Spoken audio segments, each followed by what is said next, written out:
everybody. This is Patricia Windrow at the Cable Easel with a program which is devoted to painting and drawing from life. And when I bring a setup in with a still life, then I bring it into the studio. However, landscape painting is something else again. We go out with a crew of one, and we shoot a scene of my choosing, and then bring it back, and it is projected into the monitor here in the studio, which means it's the closest thing that you can get to being out of doors. No wind, no cold, no rain, no discomfort, but it is nevertheless a very viable and effective way to work on landscapes within a studio. The old classic masters would do it from sketches, and this is just one step closer to modern times by working from a videotape, available to everybody who happens to have a camcorder and a VCR and a TV set. So this is an innovation which we began here at the Cable Easel, which of course was maybe one of the factors that won this program an ACE Award. And so I find that it's going to be extremely interesting to see whether or not the public can respond with this technique. What I do is that I tint a canvas a deeper color because it's easier for the camera and electronically to pick up a white background does terrible things. So this I have pre-painted with this sort of neutral dark color, and instead of doing the layout of the composition in dark, I'm doing it in white. As you can see, the white is far more visible on this dark tone than black would be, so this is all for the comprehension of the general public. The first thing that you do with a landscape, the very, very first thing that you do after you've chosen it, is to find the horizon line. We live on a planet where the horizon line tells you the difference between sky and earth. This is going to tell us the difference between sky and earth, but with a lot of water in between. This composition is going to be with a high horizon line and a very busy and interesting foreground. So even though this is somewhat shaky, but this is the general placement of this horizon line. I'm going to stop here because the land mass over on the right side of the canvas is comes at approximately here and ends maybe 3/4 of the way across the canvas. And it comes around and you begin to see the land turning into a shoreline. And then, because this happens to be Short Beach, and I'll tell you where this view is from, this is a sort of a peninsula or promontory sticking out into the Sound. And the name of this show is Long Island's First Snowfall, 1992. You may recall that there was a rather handsome snowfall not too long ago, and the crew went out, Johnny on the spot, and found a wonderful scene with the elements that are my favorites, the waterline of Long Island and snow. So this is the best combination of them all. We have sky here. Now this is what you might call a three-line composition so far. One line tells you that this is the separation of land and sky. Here is a third line, which kind of, well, it's actually one line. 1, 2, it goes sort of zigzags around here, so this is a two-line composition. The third line is going to show you where the land mass is in the distance, and believe it or not, this is Smithtown and the general beginning to turn into the Setauket and Crane's Neck area over that way. I'm trying to orient you so that you know where we are, because we are within the viewing audience of Cablevision, and this is a scene from Kings Park Bluff. Now anybody who knows the area is going to know that that bluff is way the heck on up into the sky, and we judge that this is approximately a 50 or 60 foot drop to the water. So that shoreline down below there, which is seen as a sort of a yellow ochre amber tone, is more than likely because of all the grasses that have been washed up onto the shoreline during the heavy seas of the winter and the fall. This is all you would really need on this composition to begin painting. The sky is a diffused bunch of clouds. The wonderful branches that are sticking out from the left side of this canvas are what you call the framing of the picture. And down here, all this wonderful growth and bare trees. One of them obviously is a birch because of the white bark. is going to be the interest that takes place on the right side of the canvas, and of course the snow, which is absolutely delicious. It practically paints itself. Oh, there seems to be a rise in this cliff here. So as soon as you see that you've not put something in that's there, by all means it is incumbent that you put it in right away. This is the composition. Now, I'm going to be working today, and incidentally, this is part one of this program, because it is foolish, no matter how popular it may seem, to paint a painting in 20 minutes or 5 minutes or whatever tiny amount of time. I think that more time should be taken for some quality. So I'm going to do the first part of this program in a half an hour, and then hopefully you will be interested enough to tune in on the next half hour, which will present the conclusion of this exciting episode. Now, as you know, the palette knife is one of my very favorite instruments to paint with, because it ensures clear and wonderfully clean colors. This is a flexible stainless steel blade set at an angle which enables you to put the paint onto the canvas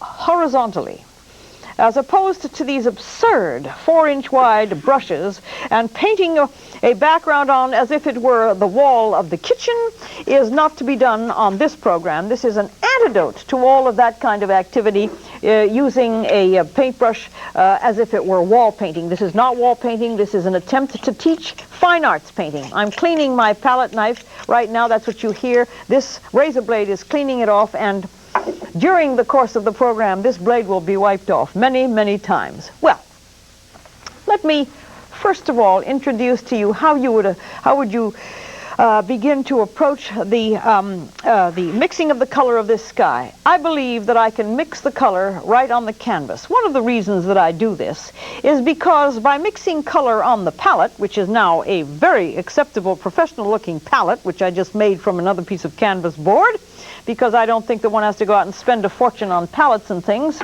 They do cost a lot of money, and they're not necessary. This canvas board cost about $1.80, and you can make a canvas palette with it. Economy, I think, is the word of the day in this environment, and let's just all see if we can't make it really economical to involve yourself in oil painting. Oil paints are expensive, so anywhere you can cut a corner, that's what I'm after. I'm mixing this with some cerulean blue, some MG quick drying white. I'm going to lower the tone of that blue because it's a little bit too blue. It's kind of what I call Kodak blue. It looks as though it came off a film. And in order to lower the value of blue, you add a touch of orange, which is the opposite of the color wheel. I use a full palette of color. It is not the limited palette that you will see on other programs. I think that one must have the proper ingredients for the right preparation of the meal, and you cannot prepare a canvas of any interest with barely 5 or 6 colors. I know that it's easier to remember 5 or 6 names of colors, but it also is a shortcut to more interesting color schemes and so on. I'm putting this on, as you can see, in a very direct and uncomplicated way. The most important point about working with a palette knife and mixing the colors is to mix the colors thoroughly and to not depend upon nasty little accidents of blotchy color here and there. It looks dirty and it looks amateurish, and it ought to be, it can be avoided by simply mixing enough paint, which of course I haven't done this time, for the entire area that you want to cover. Now, the reason that I'm putting this pale color on is because I'm going to superimpose the clouds over it. All right, so having need to mix more of the same color, I know exactly the amount that I used, and you go at it slowly. You don't.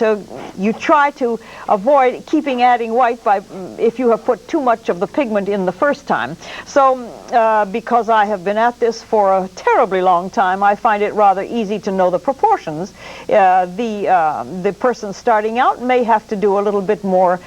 Take a little bit more time mixing the colors, but it is a good idea and practically an essential idea to learn the names of the colors so that you can refer back to them whenever you need to. It's an organizational thing. Painting is like any other endeavor, you have to have a certain organization to it, and you also have to know what your tools are. And here, the tools are the names of the colors and the ingredients that go into them. So as you can see, putting this on is a very efficient and rapid way of doing it. And one of the pluses about the rapidity with which one can do this is that when you're out of doors, you are fighting a number of things. You're fighting time and also the changing light, because working from life means that you are there and you're going to spend hours there, and during that time the light changes. If you copy a photograph, the chances are that nothing is going to change. It will remain exactly the same at 9 a.m. in the morning as it does at 9 p.m. at night. Nothing changes, but actually what you're doing is merely copying another flat surface. What you're trying to do is to work from life, and that's being out there for a number of hours. The clouds are going to be a combination of the quick-drying white, the same cerulean blue, but I'm going to introduce a number of other colors which probably don't make much sense to people.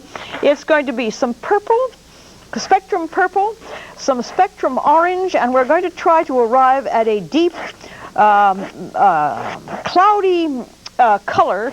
And clouds change color so often that it is sort of foolish to give you a definite recipe of the color for the clouds. It has to be what you see at the moment. Here I think I see some rather intense, well, very smoky, mauvish blue clouds that are wintry. The color of clouds change with the seasons, and they are in the summertime your clouds are a different color than they are in the wintertime. So I'm mixing up what I think is going to be the right color value for those clouds, and I'm doing what I said to do: mix it thoroughly before you apply it. Running across a canvas with a knife that hasn't got properly mixed colors is going to give you a very amateurish, nasty, blotchy kind of look about it. So let me show you the way I'm going to put this on, and if it's the right tone, then good. If it isn't, we'll have to go back and mix it again. The wonderful thing about it, well, it looks like it maybe could use a little bit more, well, I'm not sure. I think I rather like that. Maybe just a touch more ultramarine and a little bit of alizarin crimson to deepen that tone somewhat, and a little bit more orange, because the drama of that sky is what is really very intriguing. The atmosphere on Long Island, I have just come up from Virginia, where I am now living, but the atmosphere on Long Island is really very unique and peculiar unto itself. There are conditions up here in the skies that you do not see elsewhere. It's doubtlessly because this is a long and thin island that has the ocean on one side and the sound on the other, and it may be that one thing that is affecting the whole formation and atmosphere of this island. Here is the application on the palette knife, and what you do here is to make sure that you understand that this is realism to a degree, but it's also an interpretive way of recording a scene. Now, the nice thing about this is that you will get texture, and texture many times is one of the things that makes a painting so intriguing, because obviously it is not the quality of a photograph or a print or a drawing or a watercolor. The texture of a palette knife painting is one of the things that makes it really one of the more interesting. Van Gogh used a palette knife very beautifully a lot of the time, even though he mixed in brush strokes with it. But as you can see, these clouds change very rapidly. So if what I'm putting on now looks different on the monitor in a few minutes, that means that we are working from life and that a change has taken place in the arrangement of the clouds. But the most important thing about this kind of painting is to get the color right. If the color is right, you'll find that for the most part, the whole thing will be very self-explanatory. Now, as I squint my eye, I find that the horizon line with the landmass, which is Smithtown Bay and harbor and general shoreline, is a trifle darker, but in the same tone as the clouds. This is what you call comparative color studies. So with a little bit, with a little more color, the same colors that I use for the clouds, I'm mixing up the tone that I'm going to use for the horizon line. And as long as I've got this all nice and mixed, don't go away. We're going to take a very short break. So I'll be right back.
There we are back again.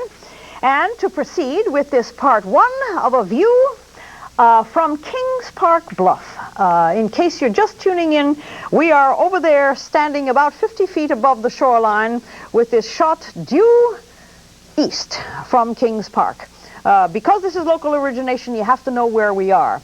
I'm doing the horizon line, and the landmass that is over there, which I said just a few moments ago, is Smithtown Bay and turning into Crane's Neck. So anybody who knows the area should be familiar with what this area is. The pellet knife technique is what I'm using now. It is always very intriguing, and it is also something to be looked at with tremendous curiosity by the person who is beginning to paint, because a lot of interpretive technique can be used doing this. There is a need to draw, and there's also a need to have compositional information, but there is also the wonderful ability to be very free with this palette knife technique. Now, as you can see, that sort of jumped up there without my wanting it to. This composition here is really a study in color masses, color areas. The sky has one, and then you've got all the wonderful watery colors, and then just these interruptions of different of the whites and the darker colors coming for the snowy areas. You'll find that this time of year the painting of landscapes is a lot less complex than when there is foliage.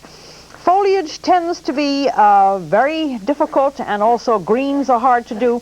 But this time of year is absolutely ideal to get wonderful, simple, and very intriguing, lasting impressions of the winter time. Better grab it, because the winter is 1/3 over, and we've only had one snowfall, and this is the first snowfall of the year on Long Island. I'm now working towards this landmass that sticks out here, made the color a little bit deeper, and it just transects the horizon line, and it is the simpler you make these areas, the better.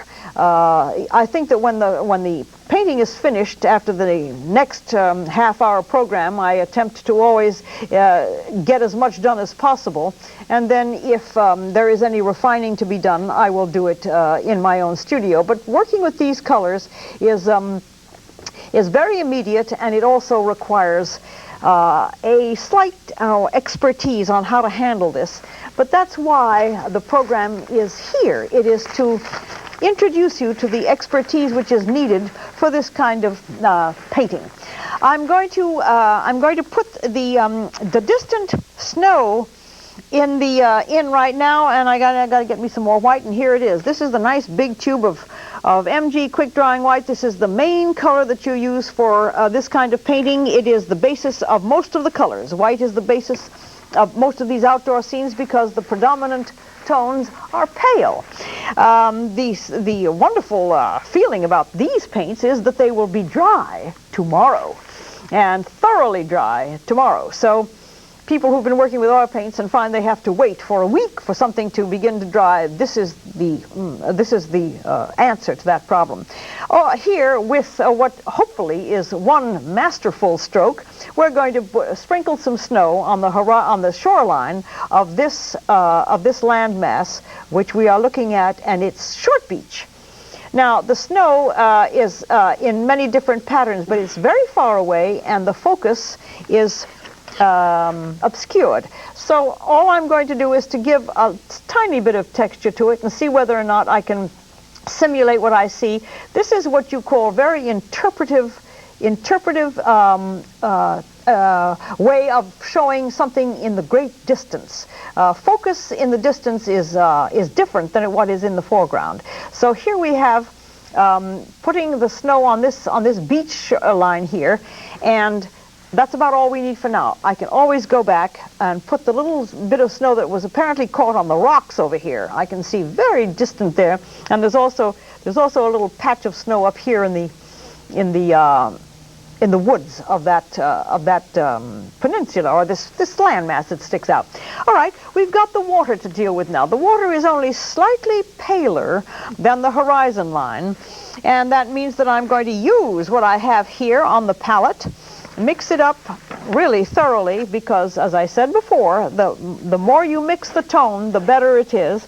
And you pick it up with the side of the palette knife and mix it with a nice amount of energy. You don't use a kind of a wimpy mixing technique. This paint resists you. It's got a lot of pigment. It's quite heavy, and it needs to be pressed into itself, like kneading dough when you bake bread. Anybody who has baked bread knows what I'm talking about.